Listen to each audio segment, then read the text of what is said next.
ಚೈತನ್ಯ ಅಂತ ತಿಳಿಸುವ ಅನೇಕ ಜಟಿಲ ಕುಟಿಲ ಪ್ರಶ್ನೆಗಳಿಗೆ ಉಪನಿಷತ್ತುಗಳು ಉತ್ತರವಾಗಬಲ್ಲದು ಹೇಗೆ?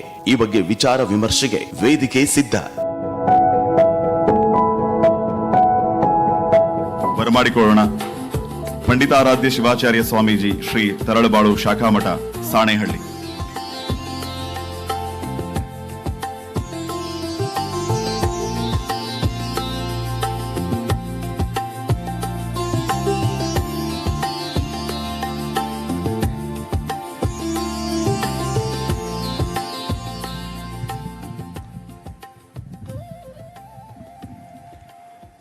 ಮತ್ತೊಮ್ಮೆ ನಿಮಗೆಲ್ಲರಿಗೂ ಆತ್ಮೀಯ ಸ್ವಾಗತ. ಸಾಣೇಹಳ್ಳಿ ಶ್ರೀಗಳು ನಮ್ಮ ಜೊತೆಗಿದ್ದಾರೆ. ಉಪನಿಷತ್ತು ಅಂತಂದ್ರೆ ಗುರುವಿನ ಪದತಲದಲ್ಲಿ ಕುಳಿತು ವಿಶೇಷವಾಗಿ ತಿಳಿದುಕೊಳ್ಳುವಂತಹ ಜ್ಞಾನ, ರಹಸ್ಯವಾಗಿ ತಿಳ್ಕೋಬೇಕು ಅಂತ ಹೇಳ್ತಾರೆ. ಆದರೆ ನಾವೀಗ ನಿಮ್ಮೆಲ್ಲರ ಮುಂದೆ ಉಪನಿಷತ್ತಿನ ಮಹತ್ವ ಮತ್ತು ಜೀವನ ಕ್ರಮದ ಬಗ್ಗೆ ತಿಳಿತಾ ಹೋಗೋಣ. ವೇದಗಳ ಸಾರ ಉಪನಿಷತ್ತು. ಈ ಉಪನಿಷತ್ತು ಜೀವನ ಅಂದ್ರೆ ಏನು, ನಾನು ಅಂದ್ರೆ ಯಾರು, ಜೀವನದ ಅಸಲಿ ಸತ್ಯ ಏನು, ಹೀಗೆ ಹಲವು ವಿಚಾರಗಳ ಬಗ್ಗೆ ಹೇಳ್ತಾ ಹೋಗುತ್ತೆ. ಈ ಉಪನಿಷತ್ತಿನಲ್ಲಿ ಬಹಳ ಮುಖ್ಯವಾಗಿ ಈ ಸಾವಿನ ರಾಜ ಅಂತ ಕರೆಯುವಂತಹ ಅಥವಾ ಸಾವಿನ ದೊರೆ ಅಂತ ಕರೆಸ್ಕೊಳ್ಳುವಂತಹ ಯಮ ಮತ್ತು ನಚಿಕೇತನ ನಡುವೆ ಸಂಭಾಷಣೆ ಆಗುತ್ತೆ. ಆ ಸಂಭಾಷಣೆಯಲ್ಲಿ ಸಾವು, ನಾನು, ನನ್ನದು, ಹೀಗೆ ಹಲವು ವಿಚಾರಗಳು ಬರ್ತಾ ಹೋಗುತ್ತೆ. ಸೊ ತಡ ಮಾಡದೆ ಪೂಜ್ಯರಿಂದನೇ ಕೇಳಿಕೊಳ್ಳೋಣ, ಉಪನಿಷತ್ತು ಮತ್ತು ಜೀವನ ಕ್ರಮ. ಗುರುಗಳೇ, ಮತ್ತೊಮ್ಮೆ ಕಾರ್ಯಕ್ರಮಕ್ಕೆ ಸ್ವಾಗತ. ಪ್ರಸಕ್ತ ಸಮಾಜ ಹೇಗಿದೆ ಅನ್ನೋದು ಎಲ್ಲರಿಗೂ ಗೊತ್ತಿರುವಂತಹ ವಿಚಾರ. ಈ ಮಧ್ಯೆ ನಾವು ಉಪನಿಷತ್ತು, ಜೀವನ ಕ್ರಮ, ಈ ಎಲ್ಲ ವಿಚಾರಗಳ ಬಗ್ಗೆ ಮಾತಾಡ್ತಾ ಇದ್ದೀವಿ. ಉಪನಿಷತ್ತು ಹೇಗೆ ಸಹಕಾರಿಯಾಗುತ್ತೆ ಗುರುಗಳೇ? ಬದುಕು ನಿಂತ ನೀರಲ್ಲ. ನಿಂತ ನೀರು ಆರೋಗ್ಯಕ್ಕೆ ಪೂರಕವಾದ್ದಲ್ಲ. ಹಾಗೆಯೇ ನಮ್ಮ ಧಾರ್ಮಿಕ ಗ್ರಂಥಗಳು ಕೂಡ ನಿಂತ ನೀರಲ್ಲ, ಅವು ಜಂಗಮ, ನಿರಂತರವಾಗಿ ಓಡ್ತಾ ಇರುವಂಥದ್ದು. ಹಾಗೆ ಉಪನಿಷತ್ತು ಕೂಡ ನೀವೇ ಹೇಳಿದ ಹಾಗೆ ವೇದದ ಅಂತಿಮ ಭಾಗ. ಅದು ಜ್ಞಾನವನ್ನು ಕುರಿತು ಹೇಳುವಂಥದ್ದು. ಯಾವ ಜ್ಞಾನ? ಇಲ್ಲೇ ಹೇಳಿದ ಹಾಗೆ ಆಧ್ಯಾತ್ಮದ ಅನುಸಂಧಾನ. ಆಧ್ಯಾತ್ಮ ಅಂದ ತಕ್ಷಣ ಕೇವಲ ಪಾರಲೌಕಿಕ ಅಂತ ಯಾರೂ ಭಾವಿಸ್ಕೊಳ್ಬೇಕಾಗಿಲ್ಲ. ಲೌಕಿಕ ಪಾರಲೌಕಿಕಗಳ ಸಂಗಮ ಆಧ್ಯಾತ್ಮ. ಅಂಥ ಆಧ್ಯಾತ್ಮಿಕ ಅನೇಕ ವಿಚಾರಗಳು ನಮ್ಮ ವಚನಗಳಲ್ಲಿ, ಹಾಗೆ ಉಪನಿಷತ್ತುಗಳಲ್ಲಿ, ವೇದಾಂತಗಳಲ್ಲಿ ಅಡಕವಾಗಿದೆ. ಅವು ಮುಖ್ಯವಾಗಿ ಹೇಳುವಂಥದ್ದು ವ್ಯಕ್ತಿಯ ಬದುಕು ಹೇಗಿರಬೇಕು, ವ್ಯಕ್ತಿ ತನ್ನನ್ನು ತಾನು ನೋಡ್ಕೊಳ್ಳೋದು ಹೇಗೆ. ಅಹಂ ಬ್ರಹ್ಮಾಸ್ಮಿ ಅಂತ ಹೇಳ್ತಾರೆ. ಸಕಲ ಜೀವಾತ್ಮರಿಗೆ ಒಳಿತನ್ನು ಬಯಸೋದು ಅಂತ ಶರಣರು ಹೇಳ್ತಾರೆ. ಆ ನೆಲೆಯಲ್ಲಿ ಉಪನಿಷತ್ತು ಹೇಳುವಂಥದ್ದು ಸತ್ಯವನ್ನೇ ನುಡಿಬೇಕು, ಸಮಾಜಮುಖಿಯಾಗಿ ಚಿಂತನೆಯನ್ನು ಮಾಡಬೇಕು, ಸರ್ವರ ಒಳಿತನ್ನು ಬಯಸಬೇಕು. ಅದು ಸಂಸ್ಕೃತದಲ್ಲಿರ್ಬೋದು ವಾಕ್ಯಗಳು, ಆದರೆ ಸಂಸ್ಕೃತದಲ್ಲಿರುವಂಥ ಭಾವಗಳನ್ನು ಅತ್ಯಂತ ಸರಳವಾಗಿ ಸಮಾಜಕ್ಕೆ ತಿಳಿಸಿಕೊಟ್ಟಂಥವರು 12ನೇ ಶತಮಾನದ ಬಸವಾದಿ ಶಿವಶರಣರು. ಧರ್ಮದ ಬಗ್ಗೆ ಅವ್ರು ಕೊಡುವಂಥ ವ್ಯಾಖ್ಯಾನ ತುಂಬ ಸರಳವಾದಂಥದ್ದು. ಶರಣರು ಹೇಳ್ತಾರೆ, ದಯವಿಲ್ಲದ ಧರ್ಮ ಅದೇ ಉದಯ, ದಯವೇ ಬೇಕು ಜಗದ ಪ್ರಾಣಿಗಳೆಲ್ಲರಲ್ಲಿ. ನೋಡಿ, ನಾವು ಧರ್ಮ ಅಂದ ತಕ್ಷಣ ಬರೀ ಬಾಹ್ಯ ಆಚರಣೆಗಳು ಅಂತ ತಿಳ್ಕೊಳ್ತೀವಿ. ಪೂಜೆ, ಹೋಮ, ಹವನ, ಇಂಥ ಬಾಹ್ಯ ಆಚರಣೆಗಳಿಂದ ಇವನು ಧರ್ಮವಂತ ಅಂತ ಭಾವಿಸ್ಕೊಳ್ತೀವಿ. ಆದರೆ ಉಪನಿಷತ್ತು ಇವುಗಳಿಗೆ ಹೆಚ್ಚು ಮಹತ್ವವನ್ನು ಕೊಟ್ಟದ್ದಲ್ಲ, ಅಂತರಂಗ ಮತ್ತು ಬಹಿರಂಗದ ಶುದ್ಧಿಗೆ ಹೆಚ್ಚು ಒತ್ತನ್ನು ಕೊಟ್ಟದ್ದು. ಅದನ್ನೇ ಬಸವಣ್ಣವರು ಹೇಳಿದ್ದು, ಭಗವಂತನನ್ನು ಒಲಿಸಲಿಕ್ಕೆ ನಿಮಗೆ ಬೇಕಾಗಿದ್ದೇನಪ್ಪ ಅಂದರೆ ಅಂತರಂಗ ಶುದ್ಧಿ, ಬಹಿರಂಗ ಶುದ್ಧಿ. ಹಾಗಾದರೆ ಈ ಅಂತರಂಗ ಬಹಿರಂಗ ಶುದ್ಧಿಯನ್ನು ಮಾಡ್ಕೊಳ್ಳೋದು ಹೇಗೆ? ಪೂಜಾರಿ ಪುರೋಹಿತರನ್ನು ಕೇಳಿದರೆ, ನಮ್ಮಂಥ ಸ್ವಾಮಿಗಳನ್ನು ಕೇಳಿದರೆ ಗಂಗಾ ನದಿಯಲ್ಲಿ ಮುಳುಗಬೇಕು, ಧ್ಯಾನ ಮಾಡಬೇಕು ಅಂತ ಹೇಳಬಹುದು. ಆದರೆ ಶರಣರಾಗಲಿ, ಉಪನಿಷತ್ಕಾರರಾಗಲಿ ಗಂಗಾ ನದಿಯಲ್ಲಿ ಮುಳುಗೋದಾಗಲಿ ಧ್ಯಾನ ಮಾಡೋದಾಗಲಿ ಹೇಳಲಿಲ್ಲ. ಬದಲಾಗಿ ಶರಣರು 7 ಶೀಲಗಳನ್ನು ಸಮಾಜದ ಮುಂದೆ ಇಟ್ಟು ಕಳಬೇಡ, ಕೊಲಬೇಡ, ಹುಸಿಯ ನುಡಿಯಲು ಬೇಡ, ಮುನಿಯಬೇಡ, ಅನ್ಯರಿಗೆ ಅಸಹ್ಯ ಪಡಬೇಡ, ಅನ್ನ ಬಣ್ಣಿಸಬೇಡ, ಇದಿರ ಹಳಿಯಲು ಬೇಡ. ಇದೇ ಅಂತರಂಗ ಶುದ್ಧಿ, ಇದೇ ಬಹಿರಂಗ ಶುದ್ಧಿ, ಇದೇ ನಮ್ಮ ಕೂಡಲ ಸಂಗಮ ದೇವರನ್ನು ಒಲಿಸುವ ಪರಿ. ನೋಡಿ, ಎಷ್ಟು ಸರಳವಾಗಿ ದೇವರನ್ನು ಒಲಿಸುವ ದಾರಿಯನ್ನು ತೋರಿಸಿಕೊಟ್ಟಿದ್ದಾರೆ.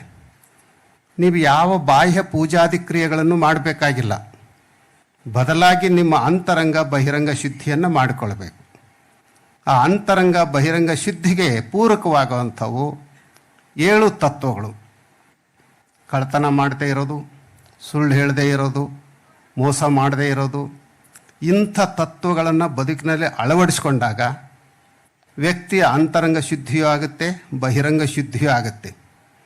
ವಿಷಾದದ ಸಂಗತಿ ಅಂತಂದರೆ, ಇವತ್ತಿನ ಧಾರ್ಮಿಕ, ಸಾಮಾಜಿಕ, ರಾಜಕೀಯ ಯಾವುದೇ ಕ್ಷೇತ್ರವನ್ನು ನಾವು ಆಯ್ಕೆ ಮಾಡಿಕೊಂಡ್ರೂ ಕೂಡ ಈ ಶುದ್ಧಿ ಅನ್ನುವಂಥದ್ದು ಬಿಟ್ಟು ಹೋಗ್ತಾ ಇದೆಯೇನೋ ಅನ್ನುವಂಥ ಭಾವ ಬರ್ತಾ ಇದೆ. ಯಾಕೆ ಈ ಮಾತನ್ನು ಹೇಳ್ತಾ ಇದ್ದೇವೆ ಅಂತಂದರೆ, ಮನುಷ್ಯ ಹೊರಗಡೆ ಕಾಣೋದೇ ಒಂದು, ಒಳಗಡೆ ಇರೋದೇ ಮತ್ತೊಂದು. Want to surprise your family with their first 52-inch TV? Now you can do it easily. ಅವನು ಫೋಟೋ ತೆಗಿತಾನೆ ಅಂದ ತಕ್ಷಣ ಹಸನ್ಮುಖಿಯಾಗಿ ಕೂತ್ಕೊಳ್ಳೋವಂಥದ್ದು. ಆದರೆ ನಮ್ಮ ಒಳಗಡೆ ಅದೆಷ್ಟು ಹಾವು, ಚೇಳು, ಹುಲಿ, ಕರಡಿ, ಸಿಂಹಗಳು ಅಡಗಿವೆಯೋ ಗೊತ್ತಿಲ್ಲ. ಹಾಗಾಗಿ ಮನುಷ್ಯ ಮೊದಲು ಅವುಗಳನ್ನು ದಮನ ಮಾಡಿಕೊಳ್ಬೇಕು. ಅವುಗಳನ್ನು ದಮನ ಮಾಡಿಕೊಳ್ಳೋದು ಹೇಗೆ? ಅದಕ್ಕೆ ಅವರು ಸರಳವಾದಂಥ ಸೂತ್ರಗಳನ್ನು ಕೊಟ್ಟರು. ನೀನು ಸುಳ್ಳು ಹೇಳಬೇಡ, ಕಳ್ತನ ಮಾಡಬೇಡ, ಮೋಸ ಮಾಡಬೇಡ. ಇಂಥ ವಿಚಾರಗಳ ಮೂಲಕ ಸಮಾಜವನ್ನು ಜಾಗೃತಗೊಳಿಸುವಂಥ ಕಾರ್ಯವನ್ನು ಮಾಡಿದರು. ಅಷ್ಟೇ ಅಲ್ಲ, ಇವತ್ತು ಸಮಾಜದಲ್ಲಿ ದಾಹ ಹೆಚ್ಚಾಗ್ತಾ ಇದೆ. ಅದು ಯಾವ ದಾಹ? ಆಧ್ಯಾತ್ಮದ ದಾಹ ಅಲ್ಲ, ಧರ್ಮದ ದಾಹ ಅಲ್ಲ, ಸಕಲರ ಒಳಿತನ ಬಯಸಬೇಕು ಅನ್ನುವಂಥ ದಾಹ ಅಲ್ಲ. ಬದಲಾಗಿ ನಾನು ಬದುಕಬೇಕು, ನಾನು ದೊಡ್ಡವನಾಗಬೇಕು, ನಾನು ಭೋಗಲಾಲಸೆಯಿಂದ ತುಂಬಿ ತುಳುಕಬೇಕು. ಅಂದರೆ ನಾನು ಅನ್ನುವಂಥ ಅಹಂಕಾರ ಅತಿ ಆಗ್ತಾ ಇದೆ. ಈ ಅಹಂಕಾರವೇ ಎಲ್ಲ ಅನಾಹುತಗಳಿಗೆ ದಾರಿಯನ್ನು ಮಾಡಿಕೊಡೋ ಅಂಥದ್ದು. ಹಾಗಾಗಿ ಬಸವಣ್ಣವ್ರು ಹೇಳಿದರು, ಮಾಡಿದೆನೆಂಬುದು ಮನದಲ್ಲಿ ಹೊಳೆದರೆ ಏಡಿಸಿ ಕಾಡಿತ್ತು ಶಿವನ ಡಂಗುರ. ಮಾಡಿದೆ ನೆನ್ನದಿರ ಲಿಂಗಕ್ಕೆ, ಮಾಡಿದೆ ನೆನ್ನದಿರ ಜಂಗಮಕ್ಕೆ, ಮಾಡಿದೆನೆಂಬುದು ಮನದಲ್ಲಿಲ್ಲದಿದ್ದಡೆ ಬೇಡಿತ್ತ ನೀವ ನಮ್ಮ ಕೂಡಲ ಸಂಗಮ ದೇವ ಅಂತ ಹೇಳ್ತಾರೆ.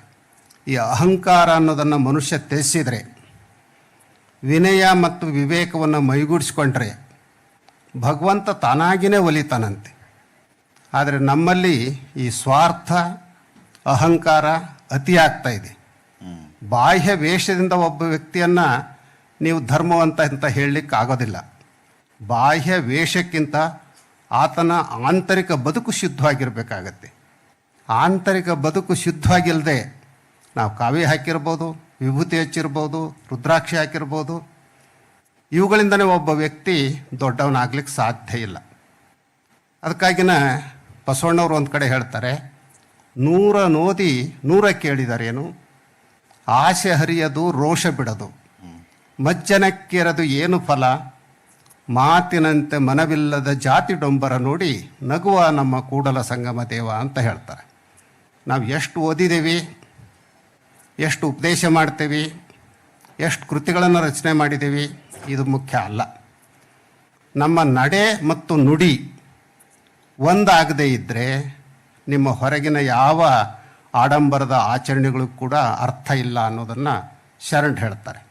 ಈ ನೆಲೆಯಲ್ಲಿ ಇವತ್ತು ನಾವು ಪ್ರಕೃತಿಯನ್ನು ಕೂಡ ಸಂರಕ್ಷಣೆ ಮಾಡಬೇಕಾಗತ್ತೆ. ವ್ಯಕ್ತಿ ಸುಖವಾಗಿರಬೇಕು ಅನ್ನೋದೇ ಎಲ್ಲರ ಬಯಕೆ. ಆ ಸುಖದ ದಾರಿಯನ್ನು ಕಂಡುಕೊಳ್ಳಿಕ್ಕಾಗಿಯೇ ನಾವು ಧರ್ಮವನ್ನು ಸ್ವೀಕಾರ ಮಾಡ್ತಾ ಇದ್ದೀವಿ. ಆದರೆ ಧರ್ಮ ಅಂದರೆ ನಾನು ಬದುಕಿ ಇನ್ನೊಬ್ಬರನ್ನು ಬದುಕಿಸುವಂಥದ್ದು. ನಾನು ಸುಖವಾಗಿರಬೇಕು, ನೀನು ಸುಖವಾಗಿರಬೇಕು. ಅದಕ್ಕಾಗಿನ ಶರಣರು ಹೇಳ್ತಾರೆ, ನಡೆಯಲರಿಯದೆ ನುಡಿಯಲರಿಯದೆ ಲಿಂಗವ ಪೂಜಿಸಿ ಫಲವೇನು, ಅವರ ಸುಖವೆನ್ನ ಸುಖ, ಅವರ ದುಃಖವೆನ್ನ ದುಃಖ, ಕೂಡಲ ಸಂಗನ ಶರಣರ ಮನನೊಂದಡೆ ಆನು ಬೆಂದೆನಯ್ಯ ಅಂತ ಹೇಳ್ತಾರೆ. ಸ್ವಲ್ಪ ಈ ವಚನವನ್ನು ನೀವು ಗಮನಿಸಬೇಕು. ನಾವೆಲ್ಲರೂ ಕೂಡ ಧರ್ಮ ಮಾರ್ಗದಲ್ಲಿ ಸಾಗುವಂಥವ್ರು, ವಿವಿಧ ರೀತಿಯ ಆರಾಧನೆಯನ್ನು ಮಾಡುವಂಥವ್ರು. ಹೀಗೆ ಪೂಜೆಯನ್ನು ಮಾಡುವಂಥ ವ್ಯಕ್ತಿಯ ಮನಸ್ಥಿತಿ ಹೇಗಿರಬೇಕು? ಬಸವಣ್ಣವರು ಬಹಳ ವೈಜ್ಞಾನಿಕ ಹಿನ್ನೆಲೆಯಲ್ಲಿ ಅದನ್ನು ಹೇಳ್ತಾರೆ. ಲಿಂಗ ಪೂಜಕನ ಮನಸ್ಸು ಹೇಗಿರಬೇಕು ಅಂತಂದರೆ, ನಮ್ಮ ಮುಂದೆ ಕೂತವರ ದುಃಖವೇ ನಮ್ಮ ದುಃಖ, ಅವರ ಸುಖವೇ ನಮ್ಮ ಸುಖ ಅಂತ ಭಾವಿಸ್ಬೇಕಂತೆ. ಹಾಗಿದ್ದಾಗ ನಾವು ಲಿಂಗ ಪೂಜೆ ಮಾಡಿದ್ದು ಸಾರ್ಥಕ ಆಗುತ್ತೆ. ಅಷ್ಟೇ ಹೇಳಿ ಅವ್ರು ಸುಮ್ಮನೆ ಆಗೋದಿಲ್ಲ. ಕೊನೆಗೊಂದು ಮಾತನ್ನು ಹೇಳ್ತಾರೆ, ಕೂಡಲ ಸಂಗನ ಶರಣರ ಮನನೊಂದಡೆ ಆನು ಬೆಂದೆನಯ್ಯ. ಯಾರು ಸಾತ್ವಿಕರು ಸಜ್ಜನರು ಇರ್ತಾರೋ ಅವ್ರ ಮನಸ್ಸು ನೊಂದ್ಕೊಳ್ತು ಅಂತಂದರೆ ನಾನೇ ಬೆಂದು ಹೋಗ್ತಾನೆ.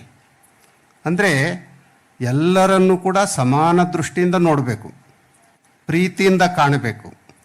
ಆ ಪ್ರೀತಿ ಸಮಾನತೆ ಇದ್ದಾಗ ಅದೇ ಆಧ್ಯಾತ್ಮ ಆಗುತ್ತೆ. ಅದು ಇಲ್ಲ ಅಂತಂದರೆ ಕೇವಲ ಮಾತುಗಳಿಂದಾಗಲಿ ಆಚರಣೆಯಿಂದಾಗಲಿ ಆಧ್ಯಾತ್ಮವನ್ನು ನಾವು ಅರ್ಥ ಮಾಡ್ಕೊಳ್ಳಿಕ್ಕೆ ಸಾಧ್ಯ ಆಗೋಲ್ಲ. ಬಟ್ ಈಗ ಆ ರೀತಿಯ ಪರಿಸ್ಥಿತಿ ಇದೆಯಾ ಅನ್ನೋಂಥ ಪ್ರಶ್ನೆ ಜಿಜ್ಞಾಸೆಗಳು ಬರುತ್ತೆ ಗುರುಗಳು. ಒಬ್ಬರನ್ನ ಕಂಡ್ರೆ ಒಬ್ಬರಿಗೆ ಆಗಿ ಬರಲ್ಲ. ದ್ವೇಷ ರಾಗಗಳು ಹೆಚ್ಚಾಗಿದೆ. ಅವನು ಮುಂದೆ ಹೋಗ್ತಾನೆ ಅಂತಂದ್ರೆ ತಡೆಯೋರು ಜಾಸ್ತಿ. ಅವನು ಖುಷಿ ಪಡ್ತಾ ಇದ್ದಾನೆ ಅಂತಂದ್ರೆ ಅವನು ಏನಾರು ಮಾಡಿ ಖುಷಿ ಪಡೋದನ್ನ ತಪ್ಪಿಸಿ ಕಷ್ಟ ಕೊಡಬೇಕು ಅನ್ನುವಂತಹ ವಿಚಾರಗಳು ಜಾಸ್ತಿ. ಅಂದ್ರೆ ಸಾಮಾಜಿಕವಾಗಿ, ಆರ್ಥಿಕವಾಗಿ, ಧಾರ್ಮಿಕವಾಗಿ ಸಮಾಜದ ಮೇಲೆ ಕೆಟ್ಟ ಪರಿಣಾಮ ಬೀರುವಂತ ಕೆಲಸ ಆಗ್ತಾ ಇದೆ. ಸೊ ಈ ಸಮಾಜ ಹದಗೆಟ್ಟಂತ ಪರಿಸ್ಥಿತಿ ವಾಪಸ್ ಮತ್ತೆ ತಿಳಿ ಪರಿಸ್ಥಿತಿಗೆ ಹೋಗ್ಬೇಕು ಅಥವಾ ಸಹಜ ಮತ್ತು ಒಳ್ಳೆ ಮಾರ್ಗಕ್ಕೆ ಹೋಗ್ಬೇಕು ಅಂತಂದ್ರೆ ನಮ್ಮ ಉಪನಿಷತ್ತುಗಳು ಮತ್ತು ವಚನರ ಸಾಹಿತ್ಯ ಎಷ್ಟು ಅನುಕೂಲ ಆಗುತ್ತೆ, ಸಹಕಾರಿಯಾಗಿದೆ ಅಂತ. ಲೋಕೋ ಭಿನ್ನ ರುಚಿ ಅಂತ ಹೇಳ್ತಾರೆ. ನಮ್ಮ ಮನಸ್ಸಿನ ಹಾಗೆ ನಿಮ್ಮ ಮನಸ್ಸು ಇರ್ಲಿಕ್ಕೆ ಸಾಧ್ಯ ಇಲ್ಲ, ನಿಮ್ಮ ಮನಸ್ಸಿನ ಹಾಗೆ ನಮ್ಮ ಮನಸ್ಸು ಇರ್ಲಿಕ್ಕೆ ಸಾಧ್ಯ ಇಲ್ಲ. ಆದರೆ ನಾವಿಬ್ಬರು ಕೂಡ ಮನುಷ್ಯರು ಅನ್ನುವಂಥದ್ದನ್ನು ಮೊದಲು ನಾವು ಅರ್ಥ ಮಾಡ್ಕೊಳ್ಬೇಕು. ಇದೇ ಸಂದರ್ಭದಲ್ಲಿ ಏಕ ಸತ್ಯಂ ಬಹುಧಾ ವದಂತಿ ಅನ್ನೋದನ್ನು ನಾವು ಅರ್ಥ ಏಕಂ ಸತ್ ಬಹುಧಾ ವದಂತಿ ಅಂತ ಹೇಳ್ತಾರೆ. ದೇವರು ಒಂದೇ, ನಾವು ಬೇರೆ ಬೇರೆ ಹೆಸರುಗಳನ್ನು ಇಟ್ಕೊಂಡಿದ್ದೀವಿ. ಒಬ್ಬ ಶಿವ ಅಂದ, ಒಬ್ಬ ಕೃಷ್ಣ ಅಂದ, ಒಬ್ಬ ರಾಮ ಅಂದ. ದೇವರು 108 ಇಲ್ಲ. ನೀವೇ ಹೇಳಿದ ಹಾಗೆ ಏಕಂ ಸತ್ ವಿಪ್ರಾ ಬಹುಧಾ ವದಂತಿ, ಸತ್ಯ ಇರೋವಂಥದ್ದು ಒಂದೇ. ಅದಕ್ಕೆ ನಾವು ಬೇರೆ ಬೇರೆ ಹೆಸರುಗಳನ್ನು ಕೊಟ್ಕೊಂಡಿದ್ದೇವೆ, ಬೇರೆ ಬೇರೆ ರೀತಿಯಲ್ಲಿ ಪೂಜೆ ಮಾಡ್ತೀವಿ. ಆದರೆ ಗುರಿ ಸೇರುವಂಥದ್ದು ಒಂದೇ ಕಡೆ. ಈ ನೆಲೆಯಲ್ಲಿ ಇವತ್ತು ಮನುಷ್ಯ ಅನೇಕ ರೀತಿಯ ಅವ್ಯವಹಾರಿಕ ಬದುಕನ್ನು ನಡೆಸ್ತಾ ಇದ್ದಾನೆ. ಅದು ರಾಜಕೀಯ ಕ್ಷೇತ್ರ ಇರ್ಬೋದು, ಧಾರ್ಮಿಕ ಕ್ಷೇತ್ರ ಇರ್ಬೋದು, ಅಥವಾ ಮತ್ತಾವುದೇ ಕ್ಷೇತ್ರ ಇರ್ಬೋದು. ಅಲ್ಲಿ ಪ್ರಧಾನವಾಗಿ ಆಗ್ತಾ ಇರುವಂಥದ್ದು ಅರ್ಥ ಮತ್ತು ಭೋಗ. ಇವೆರಡರ ಸಂಗಮದಿಂದಾಗಿಯೇ ವ್ಯಕ್ತಿಯೂ ಹಾಳಾಗ್ತಾ ಇದ್ದಾನೆ, ಸಮಾಜವೂ ಹಾಳಾಗ್ತಾ ಇದೆ. ಹಾಗಾದರೆ ಇದನ್ನು ಸರಿಪಡಿಸೋದು ಹೇಗೆ? ಅದಕ್ಕೆ ಸರಿಪಡಿಸ್ಬೇಕು ಅಂತಂದರೆ ಮೊದಲು ನಮ್ಮನ್ನು ನಾವು ಸರಿಪಡಿಸ್ಬೇಕು, ನಾವು ಸರಿ ಆಗಬೇಕು. ಬಸವಣ್ಣವ್ರು ಅದನ್ನೇ ಹೇಳಿದ್ದು, ಲೋಕದ ಡೊಂಕ ನೀವೇ ಕಿತ್ತಿದ್ದೀವಿರಿ, ನಿಮ್ಮ ನಿಮ್ಮ ಮನವ ಸಂತೈಸಿಕೊಳ್ಳಿ, ನಿಮ್ಮ ನಿಮ್ಮ ತನುವ ಸಂತೈಸಿಕೊಳ್ಳಿ, ನೆರೆಮನೆಯ ದುಃಖಕ್ಕೆ ಅಳುವವರ ಮೆಚ್ಚ ಅಂತ ಹೇಳಿದರು. ಮೊದಲು ನಾನು ಸರಿ ಆಗಬೇಕು. ನಾನು ಸರಿ ಆದರೆ ಸಮಾಜ ಸರಿ ಆಗುತ್ತೆ, ಒಬ್ಬ ಮೂರ್ಖ ಕಡಿಮೆ ಆಗ್ತಾನೆ. ಆ ಹಿನ್ನೆಲೆಯಲ್ಲಿ ವ್ಯಕ್ತಿಯ ಸುಧಾರಣೆಗೆ ನಾವು ಹೆಚ್ಚು ಒತ್ತನ್ನು ಕೊಡಬೇಕು. ಆ ವ್ಯಕ್ತಿ ಒಂದೇ ಅಲ್ಲ, ಸಮಾಜ ನಾವು ನೋಡ್ತಾ ಇದ್ದೀವಿ, ಪರಿಸರವನ್ನು ನೋಡ್ತಾ ಇದ್ದೀವಿ. ಆ ಪರಿಸರದ ಸಂರಕ್ಷಣೆಯಿಂದಲೂ ಕೂಡ ನಾವು ಸುಖವಾಗಿ ಬದುಕಲಿಕ್ಕೆ ಸಾಧ್ಯ ಆಗುತ್ತೆ. ನಮಗೊಂದು ಅಪರೂಪದ ಕಥೆ ನೆನಪಾಗುತ್ತೆ. ಒಬ್ಬ ತಂದೆ ತನ್ನ ಮಗನ ಜೊತೆಗೆ ಒಬ್ಬ ಪ್ರೊಫೆಸರ್ನ ಕರ್ಕೊಂಡು ಕಾಡಿನಲ್ಲಿ ಹೋಗ್ತಾ ಇದ್ದಾನೆ. ಹಾಗೆ ಹೋಗುವಾಗ ಆ ಕಾಡಿನ ಮರದಲ್ಲಿ ಜೇನಿಟ್ಟಿದೆ. ಆ ಜೇನನ್ನು ನೋಡಿದ ತಕ್ಷಣ ತಂದೆಗೆ ಅನಿಸುತ್ತೆ, ಇದ್ರ ತುಂಬ ತುಪ್ಪ ಇದೆ, ಆ ತುಪ್ಪವನ್ನು ತೆಗೆದುಕೊಳ್ಬೇಕು. ತಕ್ಷಣ ಮಗನಿಗೆ ಹೇಳ್ತಾನೆ, ನೋಡಪ್ಪ ಆ ಮರ ಹತ್ತಿ ಜೇನು ಬಿಡಿಸ್ಕೊಂಡು ಬಾ. ಮಗನಿಗೆ ಗೊತ್ತಿತ್ತು ಜೇನು ಹೇಗೆ ಬಿಡಿಸ್ಬೇಕು ಅಂತ ಹೇಳಿ. ಆತ ಒಂದು ಕಂಬಳಿಯನ್ನು ಹೊತ್ಕೊಂಡು ಆ ಮರವನ್ನು ಹತ್ತಿ ಒಂದು ಚಾಕುದಿಂದ ಅದನ್ನು ಕೊಯ್ಯೋದಕ್ಕಿಂತ ಪೂರ್ವದಲ್ಲಿ ಅವನು ಮಾಡಿದ್ದೇನು ಅಂತಂದರೆ, ಅದರಲ್ಲಿ ಒಂದು ರಾಣಿ ಜೇನು ಅಂತ ಹುಳ ಇರುತ್ತೆ. ಆ ಹುಳವನ್ನು ಹಿಡಿದು ತನ್ನ ಕಂಬಳಿ ಮೇಲೆ ಬಿಟ್ಕೊಳ್ತಾನೆ. ಆಗ ಅಲ್ಲಿರೋಂಥ ಎಲ್ಲ ಜೇನು ಹುಳುಗಳು ಇವನ ಕಂಬಳಿ ಮೇಲೆ ಅಂಟ್ಕೊಳ್ತಾವೆ. ಆಗ ಅವನು ಭಾಳ ಸೂಕ್ಷ್ಮವಾಗಿ ಆ ಜೇನು ಇರೋವಂಥ ತುಪ್ಪದ ಹುಟ್ಟಿರುತ್ತಲ್ಲ ಅದನ್ನು ಮಾತ್ರ ಕಟ್ ಮಾಡ್ಕೊಳ್ತಾನೆ. ನಂತರ ಈ ರಾಣಿ ಜೇನು ಹುಳುವನ್ನು ಅಲ್ಲಿ ಬಿಡ್ತಾನೆ. ಉಳಿದೆಲ್ಲ ಹುಳುಗಳು ಅಲ್ಲಿಗೆ ಹೋಗ್ತವೆ. ಸಲೀಸಾಗಿ ತುಪ್ಪ ತಗೊಂಡು ಕೆಳಗೆ ಬರ್ತಾನೆ. ಬಂದ ತಕ್ಷಣ ಪ್ರೊಫೆಸರ್ ಕೇಳ್ತಾನೆ,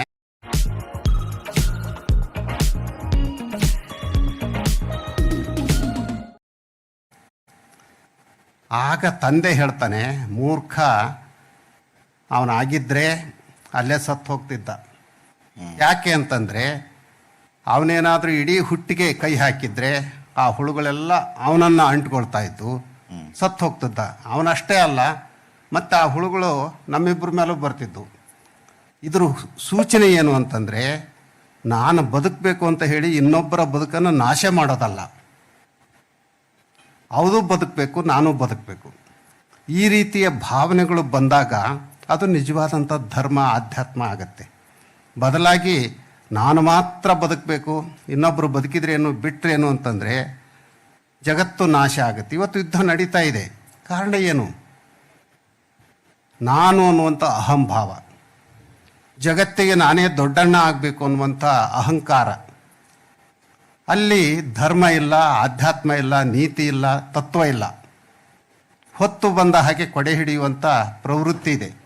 ಇದು ಮೊದಲು ಮನುಷ್ಯನಿಂದ ತೊಲಗಬೇಕು ಅಂತಂದರೆ ಮತ್ತೆ ನಾವು ನಮ್ಮ ಸನಾತನ ಪುರಾತನ ಅಂತ ನೀವು ಬಳಸಿದ್ರಲ್ಲ ಪದಗಳನ್ನು, ಶರಣರದಕ್ಕೆ ಪುರಾತನ ಪರಂಪರೆ ಅಂತ ಕರೀತಾರೆ. ಆ ಪರಂಪರೆಯನ್ನು ನಾವು ಮೈಗೂಡಿಸ್ಕೊಳ್ಳುವಂಥ ಅಗತ್ಯ ತುಂಬ ಇದೆ. ಇದ್ರ ಜೊತೆಗೆ ಇನ್ನೊಂದು ಅಪರೂಪದ ಕಥೆ, ಈಗ ತಾನೇ ಹೇಳಿದ್ವಲ್ಲ ಅಂಥದೇ ಇನ್ನೊಂದು ಕತೆ ನೆನಪಾಗತ್ತೆ. ಅದೇ ಪ್ರೊಫೆಸರು ಅಂತ ಅಂದ್ಕೊಳ್ಳಿ ಅಥವಾ ಬೇರೆಯವರು ಅಂದ್ಕೊಳ್ಳಿ, ಅವನು ಕಾಡಿನಲ್ಲಿ ತನ್ನ ಮಗನ ಜೊತೆಗೆ ಹೋಗ್ತಾ ಇದ್ದಾನೆ. ಬಿಸಿಲಿದೆ, ಈಗಂತೂ ಬೇರೆ ಸಿಕ್ಕಾಬಟ್ಟೆ ಬಿಸಿಲಿದೆಯಲ್ಲ. ಆ ಬಿಸಿಲಿಗೆ ಬರ್ತಾ ಇರೋದನ್ನು ನೋಡಿ ಪಾಪ ಇವ್ರಿಗೆ ಬಾಯಾರಿಕೆ ಆಗಿರಬೇಕು ಅಂತ ಹೇಳಿ ದನ ಕಾಯುವಂಥ ಹುಡುಗರು ಅವ್ರಿಗೆ ನೀರು ಕೊಡ್ತಾರೆ, ಕಾಡಿನಲ್ಲಿ ಸಿಗುವಂಥ ಹಣ್ಣು ಕೊಡ್ತಾರೆ. ತುಂಬ ಖುಷಿ ಆಗುತ್ತೆ. ಪರವಾಗಿಲ್ಲ, ಈ ಹುಡುಗರಿಗೆ ಎಂಥ ಒಳ್ಳೆಯ ಭಾವನೆ ಇದೆಯಲ್ಲ. ಈ ಪ್ರೊಫೆಸರ್ ಮಗ ಆ ಮರದಲ್ಲಿದ್ದಂಥ ಹಕ್ಕಿಯ ಗೂಡುಗಳನ್ನು ನೋಡ್ತಾನೆ. ಅವನ ತಂದೆಗೆ ಹೇಳ್ತಾನೆ, ಅಪ್ಪ ನನಗೆ ಆ ಗೂಡು ಬೇಕು ಅಂತ.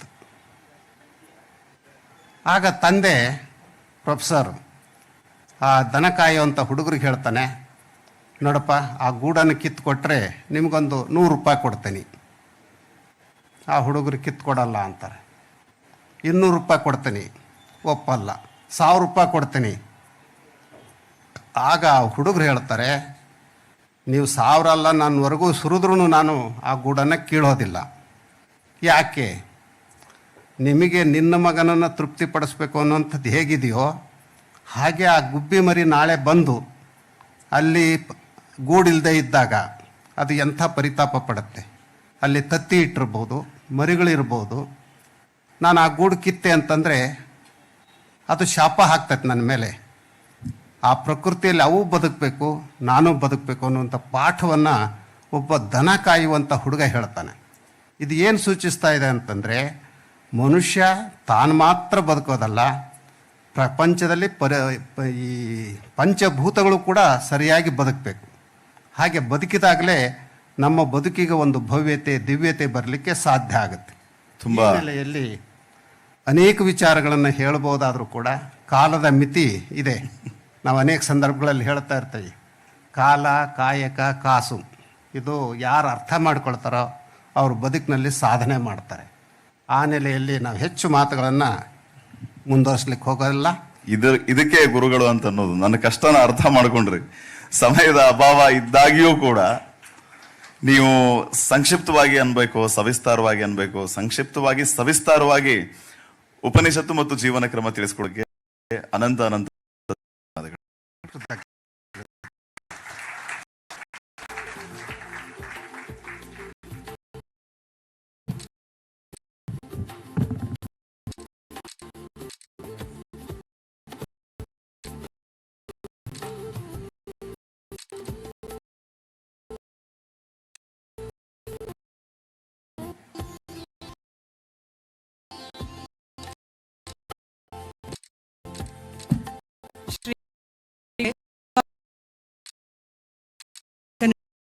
ಕಡೆಯಿಂದ ಒಂದು ಹಾಗೆ ಗೌರವ ಸಮರ್ಪಣೆ ನಮ್ಮ